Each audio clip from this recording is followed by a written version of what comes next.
काल आपण star connection बद्दल चर्चा केली होती आणि आज आपण काल आपण स्टार डेल्टाचं बेसिक बघितलं. ओके, स्टार म्हणजे काय, डेल्टा म्हणजे काय, वायर कशा पद्धतीने सर्किट कंप्लीट करतात हे आपण बघितलं होतं. आज आपल्याला काय बघायचंय, स्टार आणि डेल्टा कनेक्शनचं थोडं डिटेल बघायचंय, वेक्टर रिप्रेझेंटेशन बघायचंय आणि त्याच्यावर न्यूमेरिकल बघायचे. ओके, जास्त डिटेल नाही घेणार आपण, एक एक न्यूमेरिकल घेऊ. तर बघा, सगळ्यात पहिले लाईन व्होल्टेज फेज व्होल्टेज म्हणजे नेमकं काय असतं हा कन्सेप्ट आपण बघू. काल बघितलं आपण, काय आठवतं का? एक खांबा असतो, पोल, आणि त्या पोलवर असे वायर्स असतात, आर वाय बी न्यूट्रल.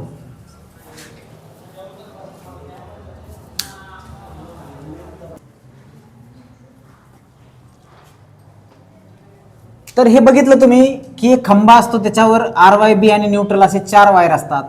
तर यातले 2 वायर जे असेल याच्या अक्रॉसचं जर व्होल्टेज घेतलं तर त्याला काय म्हणतात, लाईन व्होल्टेजेस म्हणतात. याच्या अक्रॉसचं व्होल्टेज घेतलं त्याला पण काय म्हणायचंय, लाईन व्होल्टेज म्हणायचंय. आणि ह्या दोन्हीच्या अक्रॉस जरी व्होल्टेज घेतलं तर त्याला काय म्हणायचंय, लाईन व्होल्टेजच म्हणायचंय. 2 लाईन मधलं व्होल्टेज म्हणजे लाईन व्होल्टेज, 2 लाईन मधलं व्होल्टेज म्हणजे लाईन व्होल्टेज. आणि यातला एक लाईन आणि न्यूट्रल मधलं जे व्होल्टेज असेल त्याला म्हणायचं फेज व्होल्टेज. यातली एक लाईन आणि यातलं जे व्होल्टेज असेल त्याला म्हणायचं फेज व्होल्टेज.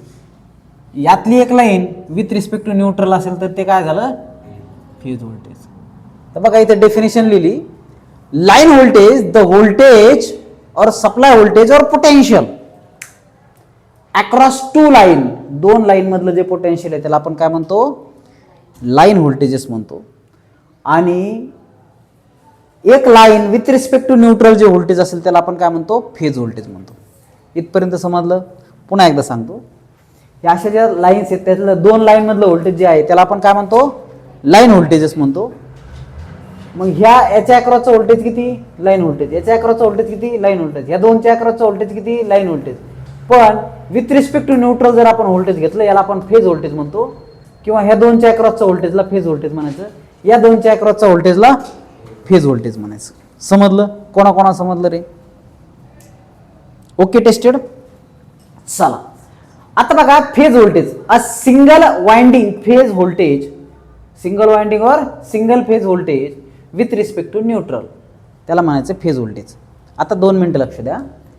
हे पहा, हे स्टार कनेक्शन आहे. हे कसं आहे, star connection. Star connection with neutral आहे, स्टार कनेक्शन विथ न्यूट्रल आहे. म्हणजे किती वायर आहेत रे, 1 2 3 आणि हे एक न्यूट्रलचं धरून 4 वायर आहे. म्हणजे ह्या टाईपची सिस्टीम, 4 वायर म्हणजे याच टाईपची सिस्टीम आहे. आता बघा, line voltage is equal to √3 time phase voltage असतंय स्टार कनेक्शनमध्ये. काय असतंय, line voltage is equal to √3 time phase voltage असतंय. आणि line current is equal to phase current असतंय. Line current is equal to phase current. आता हे लक्षात कसं ठेवायचं आहे. आणि टोटल पॉवर जी आहे √3 VLIL cos ऑफ फाय असते. Okay, √3 VLIL cos of phi असते. तर सिंगल फेजसाठी पॉवर काय असते, P is equal to VI cos of phi असतं. ओके, आणि रिॲक्टिव्ह पॉवर काय असते, VI sin ऑफ फाय असते. आणि टोटल पॉवर असते V × I. तर हे तुम्हाला माहिती आहे का, पॉवर ट्रँगल, तो कन्सेप्ट तुम्हाला सांगाल, डोंट वरी, टेन्शन नका घेऊ. सध्या एवढं लक्षात घ्या की total power √3 V line I line into cos of five एवढं असतं. एवढं सध्या लक्षात घ्या, तुम्हाला हा कन्सेप्ट सांगाल मी, डोंट वरी. तर हे समजलं तुम्हाला, इथपर्यंत समजलं? कोणा समजलं की हे अशा पद्धती, याला लाईन व्होल्टेज म्हणतात, त्याला फेज व्होल्टेज म्हणतात. एवढं जरी समजलं तर सफिशियंट. आता तुम्हाला सांगितलंय बॅलन्स सिस्टीम मध्ये 3 फेजेस काढले. बघा, हे आर फेज, हे वाय फेज, हे बी फेज. आर वाय बी अशा पद्धतीने फेजेस आहेत, आर वाय बी फेजेस. इथपर्यंत आले. आता करंट काय असेल रे, लॅगिंग आहे. करंट काय आहे, लॅगिंग आहे. तर याचा निगेटिव्ह घ्या आणि रिझल्टंट असा काढा. तसंच याचा निगेटिव्ह घ्या आणि रिझल्टंट असा काढा. तसंच याचा निगेटिव्ह घ्या आणि रिझल्टंट असा काढा. म्हणजे काय, हे आर फेज आहे, हे वाय फेज आहे, हे बी फेज आहे. मग हे आर फेज आहे तर इकडं काय असेल रे, मायनस आर आहे. आर फेज आहे तर इकडं काय असेल, मायनस आर आहे. आणि हे काय आहे, बी आहे. बघा लक्ष द्या, R phase, Y phase, B phase. इथपर्यंत कोण कोण आले, फक्त R Y B. R phase, Y phase, B phase. आता ह्या आर फेजला डॉट डॉट करा, केलं तर इकडं काय येईल, मायनस आर येईल. तिकडं प्लस आर आहे तर मागच्या साईडला मायनस आर. मग ह्या मायनस आर आणि बी, तर याचा रिझल्टंट काय येईल, व्ही आर, व्ही बी आर. काय येईल, व्ही बी आर येईल. व्ही बी आर म्हणजे कोणतं व्होल्टेज, हे बी आणि आरचं व्ही बी आर म्हणायचं. काय म्हणायचंय, व्ही बी आर. समजलं. तसंच हे वाय फेज आहे, या वायला निगेटिव्ह घ्या इकडं तर हे मायनस वाय येईल. आणि ह्याच्या दोन्हीच्या अक्रॉस एक व्होल्टेज काढा, तर याला आपण काय म्हणू, व्ही आर वाय. म्हणजे आर आणि वाय या दोन्हीचं व्होल्टेज जे आहे त्याच्या अक्रॉसचं काय असेल, व्ही आर वाय. येतं लक्षात, कळतंय का. तसंच हा फेज कोणता आहे, बी आहे. बीचं निगेटिव्ह घ्या, मायनस व्ही बी येईल. आणि हे व्ही वाय तर हे काय येईल, व्ही वाय बी. म्हणजे बी आणि वाय ह्या दोन्हीच्या अक्रॉसचं व्होल्टेज काय येईल, व्ही वाय बी. येतं लक्षात. यातलं पॉझिटिव्ह जे असतो तो आधी घेतला जातो, निगेटिव्ह जे असतो तो नंतर घेतला जातो. तर या व्होल्टेजला काय म्हणायचंय, व्ही एल म्हणायचं. काय म्हणायचंय, व्ही एल. याला काय म्हणायचंय, व्ही एल. आणि याला म्हणायचं व्ही पी एच. याला काय म्हणायचंय, व्ही पी एच. याला काय म्हणायचंय, व्ही पी एच. आणि याला काय म्हणायचंय, व्ही पी एच. तर हे तीन व्होल्टेज व्ही पी एच आहे आणि हे मोठाले व्ही एल आहे. तर line voltage is V L is equals to √3 into V P H. V L is equals to √3 into V P H. इथपर्यंत समजलं, कोणाकोणाला समजलं, सो राईट डाऊन. ॲडजस्ट करा. लक्ष द्या सगळ्यांनी. आता 3 रेजिस्टन्सेस. 15 ओमचे किती रेजिस्टन्स आहेत रे, एक, दुसरा आणि तिसरा. कसे कनेक्टेड आहेत, स्टार कनेक्टेड. ठीक आहे, आपण थोडं त्याला स्टार सारखं दाखवू. 15 ओमचे 3 रेजिस्टन्स आहेत. आणि कुठं कनेक्टेड आहे ते, 3 फेज सप्लायला. ओके, 3 फेज सप्लायला 3 रेजिस्टन्सेस कनेक्टेड आहेत. आणि काय म्हणलं त्यांनी, फेज करंट काढा, लाईन करंट काढा आणि फेज व्होल्टेज काढा, लाईन व्होल्टेज काढा. अवघड करायच्यात काही, समजून घ्या आधी. पहिले तर 3 रेजिस्टन्स आहेत म्हणजे हे काय येईल, आर वाय बी फेजेस आपण कन्सिडर करू. तर हे काय येईल, व्ही आर न्यूट्रल. त्याच्यानंतर हे व्ही वाय न्यूट्रल. आणि त्याच्यानंतर हे काय येईल, व्ही बी न्यूट्रल.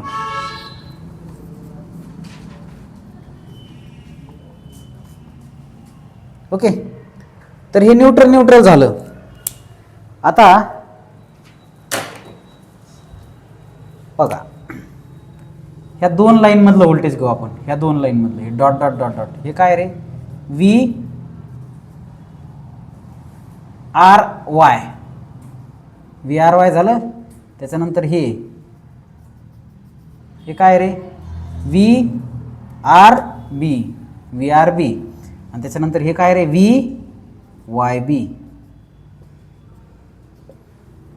हे समजलं का तुम्हाला, सोपं आहे की नाही. It is not necessary to draw this diagram. फक्त तुम्हाला माहित असावं नेमकं कसं आहे. इथपर्यंत कोण कोण आले पा. विथ रिस्पेक्ट टू न्यूट्रल हे फेज व्होल्टेज, हे फेज व्होल्टेज, हे फेज व्होल्टेज, हे लाईन व्होल्टेज, हे लाईन व्होल्टेज, हे लाईन व्होल्टेज. तर अशा पद्धतीचं स्ट्रक्चर आहे असं कन्सिडर करा. आता काय म्हणलं त्यांनी की रेजिस्टन्स दिलंय, आर किती दिलंय, 15 ओहम. स्टार कनेक्टेड आहे. सप्लाय व्होल्टेज किती, व्ही एल किती आहे, 440 व्होल्ट आहे. काय काढायचं तुम्हाला? Phase current, line current, phase voltage, line voltage. आता हे लाईन व्होल्टेज ऑलरेडी दिलेलं आहे. ओके, काय दिलेलं आहे? लाईन व्होल्टेज VL दिले, ऑलरेडी दिले. मग VPH इज इक्वल टू काय रे? VL by √3.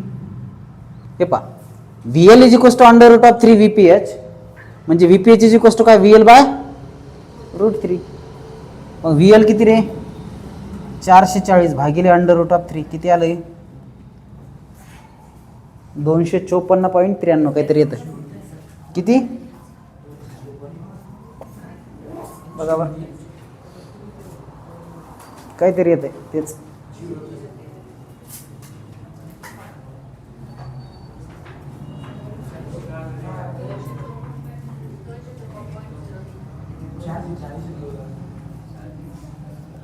तर VL आलं, VPH आलं.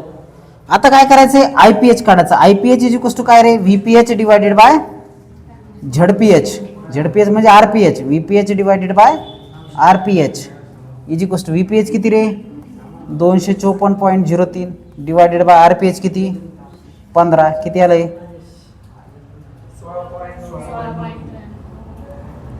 16.93 एम्पियर. 93-94. आणि IPH काय असतं रे? IPH is equal to IL म्हणजेच किती? 16.93 एम्पियर. तर एवढं 4 मार्काला विचारलंय. किती मार्काला? आता पुन्हा एकदा समजून घ्या, सगळ्यांनी लक्ष द्या. एक अशा पद्धतीची सिस्टीम आहे. ओके, हे नाही काढलं तरी चालेल. It is not necessary to draw here. फक्त तुम्हाला हे माहीत असावं. It is not necessary to draw here.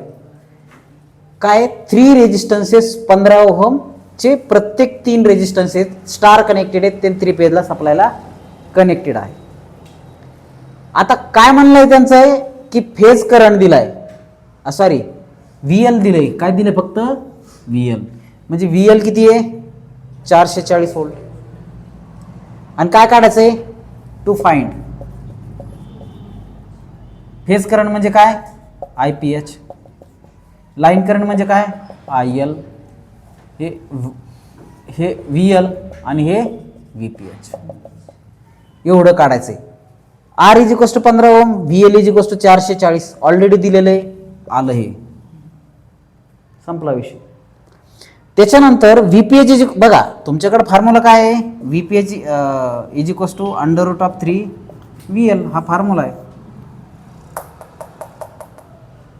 याच्यावरून IL सॉरी उलट झालं का रे? VL is equal to √3 VPH हा फॉर्म्युला आहे. VL is equal to √3 VPH. मग VPH is equal to VL by √3. VPH is equal to VL by √3. याला simplify जर केलं तर 254.03 व्होल्ट एवढा आन्सर आहे. ओके, हे आलं VPH. त्याच पद्धतीने हे IPH. IPH कसं काढणार? VPH by ZPH. VPH by ZPH. आता Z म्हणजे काय रे? इम्पिडन्स असते. Z म्हणजे काय असते? Impedance. Z is equal to R plus minus JX. तर हे असते रेजिस्टन्स, हे असते रिॲक्टन्स आणि हे असते इम्पिडन्स. हे resistance R is equal to ρL by, हे इंडक्टन्स XL आणि XC पासून बनतंय. तर ह्याचं इंडक्टन्स पासून बनतं आणि हे कॅपॅसिटन्स पासून बनतंय. ओके, ते आपण बघणार आहेत. आणि Z म्हणजे टोटल अपोजिशन. Z म्हणजे टोटल अपोजिशन. तर बघा IPH is equal to V by R लक्षात ठेवा. सध्या काय लक्षात ठेवा? V by R. मग V किती रे? 254.03 डिवायडेड बाय R म्हणजे किती? 15 ओहम. याला सिम्प्लिफाय केलं तर हे आलं उत्तर. समजलं? सो राईट डाऊन लिहून घ्या.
लक्ष द्या, स्टार कनेक्शन आणि डेल्टा कनेक्शन बद्दल बघू. स्टार कनेक्शन मध्ये VL is equals to √3 VPH असते. डेल्टा कनेक्शन मध्ये मात्र व्होल्टेज सेम राहतं. डेल्टा कनेक्शन मध्ये व्होल्टेज सेम राहतं. स्टार कनेक्शन मध्ये करंट सेम राहतो, पण डेल्टा कनेक्शन मध्ये IL is equals to √3 IPH असतं. स्टार कनेक्शन मध्ये न्यूट्रल असतो, डेल्टा कनेक्शन मध्ये न्यूट्रल नसतो. समजलं? याच्यात अवघड काही नाही. आपण जे आता डेरिव्हेशन वगैरे बघितलं तेच आहे, शॉर्ट मध्ये घेतलं. परीक्षेमध्ये हे 2 मार्काला विचारलं जाऊ शकतं, बऱ्याच वेळेस विचारले. ज्यांचा डिस्क्रिप्टिव्ह पेपर असतो त्यांना, आणि ज्यांना MCQ आहे याच्यावर एखादा MCQ येणार म्हणजे येणारच. ओके.